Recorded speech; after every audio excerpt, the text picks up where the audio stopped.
पडळकरांच्या वक्तव्याचं समर्थन नाही असं वक्तव्य मुख्यमंत्री देवेंद्र फडणवीस यांनी केलेलं आहे।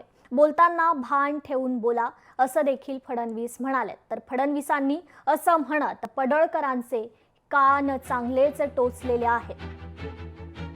पडळकर यांनी जयंत पाटील यांच्याबद्दल अर्वाच्य भाषेत हे वक्तव्य केलेलं होतं। तर याच वक्तव्या संदर्भात आता मुख्यमंत्री देवेंद्र फडणवीस यांची ही प्रतिक्रिया समोर आली आहे।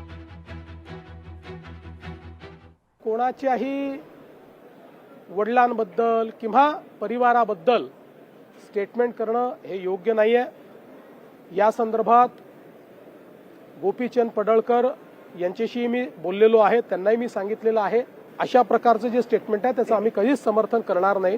गोपीचंद पडळकर हे एक तरुण नेते आहेत, अतिशय ॲग्रेसिव्ह नेते आहेत आणि अनेक वेळा ॲग्रेशन दाखवत असताना आपल्या बोलण्याचा नेमका काय अर्थ निघेल हे ते लक्षात घेत नाहीत आणि म्हणून मी त्यांना हे सांगितलेलं आहे की हे लक्षात घेऊनच आपण ॲग्रेशन ठेवलं पाहिजे। आपण बोलत असताना त्याचे काय अर्थ निघतील अशा प्रकारचा विचार केला पाहिजे, हा सल्ला मी त्यांना दिलाय। लोकशाही मराठी ऐका, पहा, जागरूक रहा।